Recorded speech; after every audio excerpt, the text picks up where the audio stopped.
A small, red, unique car has just gone on display at the Southward Car Museum north of Wellington. The replica of the first car raced by Bruce McLaren, featured in last year's documentary about the legendary Kiwi-born Formula One driver. Lovely documentary that produced and directed by Roger Donaldson. Really charming. I think it's available on Netflix or whatever. But it's now joined hundreds of old classics and rare vehicles at one of the largest private car collections in the Southern Hemisphere. Our reporter Jonathan Mitchell and cameraman Richard Tindler went to take a look. Up onto the straight for the last time. Bruce McLaren lived and breathed cars. The faster the better. The sporting legend raced them until 1970, when he died at the age of just 32 while testing one of his cars. McLaren restored a 1929 Austin 7 Ulster with his dad Les in the family shed as a teenager in the early 1950s, the beginning of his short but successful racing career. The replica body on display was used in last year's documentary film McLaren and is the new pride and joy of Southward Museum manager Craig Andrews. It was something that we wanted to do because we wanted to celebrate the life of Bruce McLaren, and we just picked up another McLaren race car, so we just thought, well, if we can get his first race car and then we can work on that and develop something that actually reflects the racing heritage that Bruce McLaren had for New Zealand. The museum paid around $5,000 for the car body on trade meet.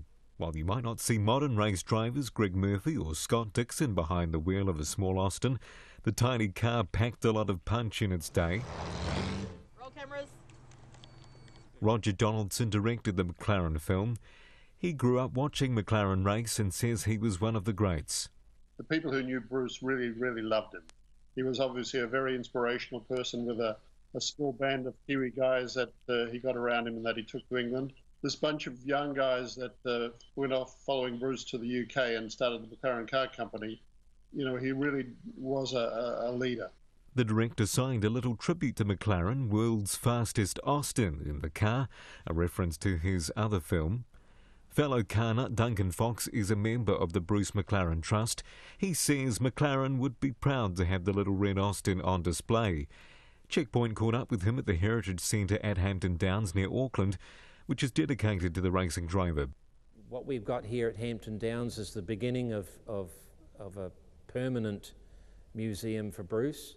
But not only Bruce, we celebrate as many of our good local drivers as possible. And we are lucky in New Zealand that, I don't know, it must be the water, but we seem to be able to produce good drivers. Roger Donaldson says McLaren is proof that New Zealand punches above its weight.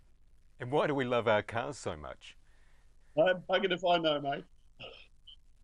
I don't know. It's just, people love to go fast. People love to. I think driving in New Zealand is a real pleasure. The roads are, fairly demanding, and there's not a lot of traffic on the roads compared to the rest of the world. And driving a car in New Zealand is a real pleasure. Along with the small red Austin and another 1969 McLaren replica, the Southward Car Museum plans to add a modern-day McLaren to complete the set. For Checkpoint, Jonathan Mitchell.